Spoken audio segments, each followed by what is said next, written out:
सर्वं शिवमयं शिवानंता शिवकृपानंता। आज के আমরা আলোচনা করব 6 জুন 2025 কর্কট রাশি থেকে সিংহ রাশিতে মঙ্গলের যে সঞ্চার হতে চলেছে সেই সঞ্চারে মকর লগ্ন মকর রাশি কি ফলাফল হতে পারে। মকর লগ্ন মকর রাশি আপনাদের চতুর্থ একাদশপতি অষ্টমে প্রবেশ করবে, কেতু যুক্ত হবে এবং দ্বিতীয় অষ্টমকে অবলম্বন করে আপনাদের জন্মছকে একটা কালসর্পযোগ সংগঠিত থাকছে। এবার এই অষ্টমের মঙ্গল কেতু কিন্তু ভীষণভাবে বিপজ্জনক, ভীষণভাবে একটা সংকট সৃষ্টিকারী এবং আকস্মিক অপ্রত্যাশিত বিপদ আপদ। তো বিশেষ মন্ত্র সাধনা আমি সব রাশি লগ্নর জন্যই দিয়েছি।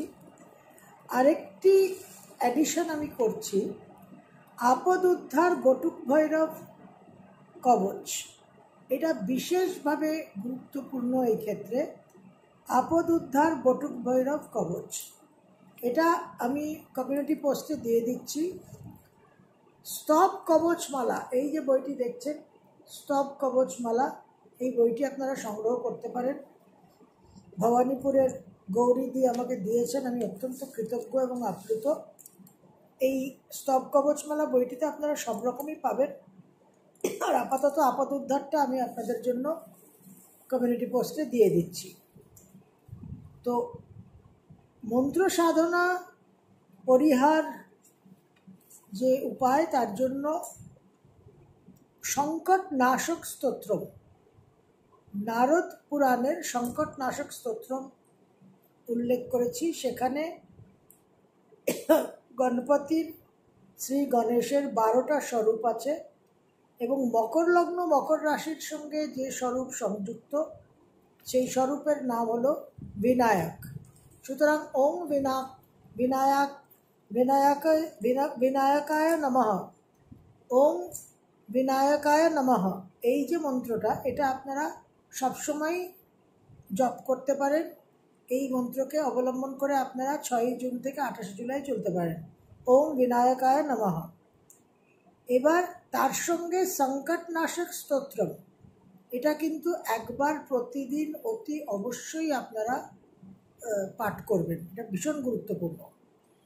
তাছাড়া দেবাদিদেব মহাদেবের যে মহামৃত্যুঞ্জয় স্বরূপ, সেই মহামৃত্যুঞ্জয় স্বরূপের যে হিলিং পাওয়ার, সেই হিলিং পাওয়ারকে অবলম্বন করে একটা খুব শক্তিশালী ফলদায়ী কিন্তু সংক্ষিপ্ত একটা আপনাদের আমি মন্ত্র সাধনা দিয়েছি। সেখানে জ্যোতির্লিঙ্গর একটা উল্লেখ আছে এবং আপনার লগ্ন রাশির সঙ্গে সংযুক্ত, মকর লগ্ন মকর রাশির সঙ্গে সংযুক্ত ভীমাশঙ্কর জ্যোতির্লিঙ্গ।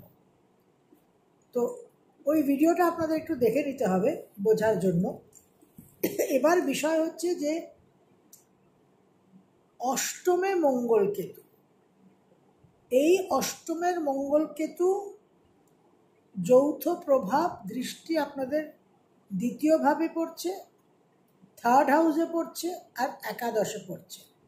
এবার জন্মছক যদি সাপোর্ট করে, আপনাদের জন্মছকে যদি সেরকম দশা অন্তর্দশা চলে, জন্মছকে যদি সেরকম রাজযোগ থাকে, তাহলে আকস্মিকভাবে অভূতপূর্ব আয় উন্নতির যোগ, বিশেষভাবে উপার্জনের যোগ, উত্তরাধিকার সূত্রে বিশেষভাবে সম্পত্তি লাভের যোগ। তাছাড়া মঙ্গল কেতুর যে বিস্ফোরক প্রকৃতিটা, সেটা কিন্তু কিছুটা অনুভব করতেই হবে। যতই আমরা শুভ কানেকশন, শুভ প্রভাবটা অনুভব করি না কেন, সেটা আমাদের জীবনে প্রকট হোক না কেন, কিছুটা অগ্নির যে তেজ, সেটা দগ্ধ কিছুটা আমাদের করবেই। সুতরাং যাদের পাইলস, ফিস্টুলা, ফিশার এগুলো আছে, তারা কিন্তু বিশেষভাবে এই সময় কষ্টপাত পেতে পারেন। যাদের নেই তাদের নতুন করে হতে পারে। সেকেন্ড হাউসে দৃষ্টি থাকছে অষ্টম থেকে, সুতরাং দাম্পত্য জীবন নিয়ে বিশেষভাবে কিন্তু আপনারা ডিস্টার্ব হতে পারে, পারিবারিক সুখ শান্তি বিঘ্নিত হতে পারে, আকস্মিকভাবে মা পড়ে যেতে পারেন, মায়ের চলাফেরা, যাদের মা একটু বয়স হয়েছে, যাদের একটু পায়ের সমস্যা আছে, মাকে একটু সাবধান সচেতন থাকতে বলবেন, মা যেন পড়ে না যায়। গৃহ নিয়ে, সম্পত্তি নিয়ে আকস্মিক কিছু বিবাদ হতে পারে। গাড়ির অ্যাক্সিডেন্ট, বাহন 2 চাকা 4 চাকা হওয়ার কিন্তু বিশেষ সম্ভাবনা। গাড়ি একটা সার্ভিসিংয়ে গিয়ে কিছুতেই গাড়ি সঠিক না হওয়ার সম্ভাবনা। ছাত্রছাত্রীদের পড়াশোনায় একটা মনোযোগ মনোনিবেশ বিঘ্নিত হওয়া, এই জায়গাগুলো কিন্তু আপনাদের খেয়াল রাখতে হবে। এই অষ্টমের মঙ্গল তার স্বগৃহে একাদশে দৃষ্টি প্রদান করবে, সুতরাং বিশেষভাবে কিছু যোগাযোগ, কানেকশন এবং অনেক উচ্চাকাঙ্ক্ষা বৃদ্ধি পাবে।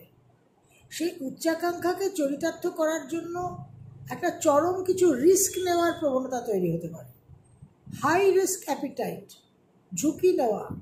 স্টক মার্কেটে অনেক টাকা, second house, 8th house, 11th house connected হচ্ছে, সুতরাং অনেক টাকা পয়সার লগ্নি করে একটা রাতারাতি বড়লোক হয়ে যাওয়ার, ওভারনাইট বিলিয়নের হয়ে যাওয়া একটা স্বপ্ন দেখতে পারেন। এই জায়গাগুলোতে অবশ্যই নিজেদের কিন্তু সংযত রাখতে হবে, ভেরি ভেরি ইম্পর্ট্যান্ট। বড় ভাই বোনদের জীবনে আকস্মিক কিছু দুর্ঘটনা, আকস্মিক কিছু শারীরিক ব্যাধি, বড় ভাই বোনদের সঙ্গে কিছু বিবাদ, এই জায়গাগুলোও কিন্তু খেয়াল রাখতে হবে। অষ্টমে মঙ্গলকেতু যারা সায়েন্টিফিক ফিল্ডে আছেন, এমার্জিং টেকনোলজিসে, এআই, রোবোটিক্স, ইলেকট্রনিক্স, এমবেডেড সিস্টেমে আছেন, তাদের যারা রিসার্চে আছেন, তারা কিছু ব্রেক থ্রু কাজ করতে পারেন। এই জায়গাগুলোতে আপনারা সাফল্য পাবেন। যারা অকাল্টে ইন্টারেস্টেড, বিশেষ কোনো মন্ত্রতন্ত্র যেটা প্রয়োগ, সাধনা, অ্যাকশন, ক্রিয়া, সেটা কিন্তু আপনারা বিশেষভাবে এই সময় ফলদায়ী হবে। অগ্নিকাণ্ড থেকে সাবধানে থাকবেন। মকর লগ্ন, মকর রাশির গৃহবধূরা, হোম মেকাররা রান্নাঘরে হেসেলে কিন্তু বি ভেরি কেয়ারফুল। সব সময় খেয়াল রাখবেন গ্যাস সিলিন্ডারের সুইচটা কিন্তু, নবটা কিন্তু ঘুরিয়ে দেবেন। এই সমস্ত বিষয়ে আপনাদের একটু সাবধানতা অবলম্বন করতে হবে। এই সময়টা যথেষ্ট ক্রিটিক্যাল। এবং অষ্টমে মঙ্গল কেতু ম্যারিড মহিলাদের জন্য জীবনে একটা বিশেষ, কনজুগাল লাইফে, দাম্পত্য জীবনে একটা অশুভ প্রভাব আনতে পারে।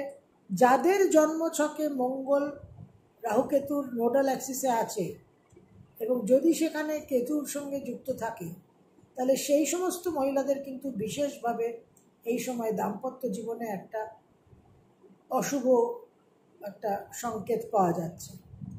যারা এক্সপেক্টিং মাদার্স, যারা গর্ভবতী, তাদের কিন্তু আকস্মিক গর্ভপাত হওয়া, একটা সাইলেন্ট মিসক্যারেজ হয়ে যাওয়ার সম্ভাবনা, অবশ্যই কিন্তু আপনারা সাবধানে থাকবেন, ভেরি ভেরি ইম্পর্ট্যান্ট।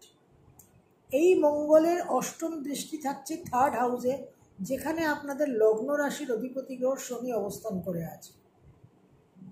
তো মঙ্গল অষ্টম থেকে 3rd হাউসে দৃষ্টি প্রদান করে, লগ্নপতিকে দৃষ্টি প্রদান করে, প্রবল একটা আপনাদের প্রেরণা, উদ্যম, উৎসাহ কিন্তু প্রদান করবে।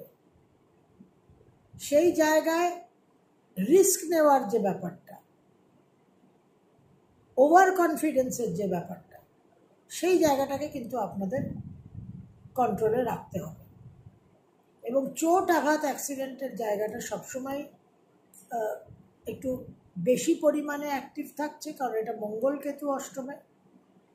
প্রবল একটা ফায়ার এনার্জি, একটা পিত্ত যে দোষ, আয়ুর্বেদে যে পিত্ত দোষ, সেই জায়গা থেকে ডিহাইড্রেটেড হওয়া, প্রচুর পরিমাণে জল পান করবেন, নিজেদের হাইড্রেটেড রাখবেন, এবং ন্যাচারালি একটা টেম্পার মেজাজ গরম থাকবে।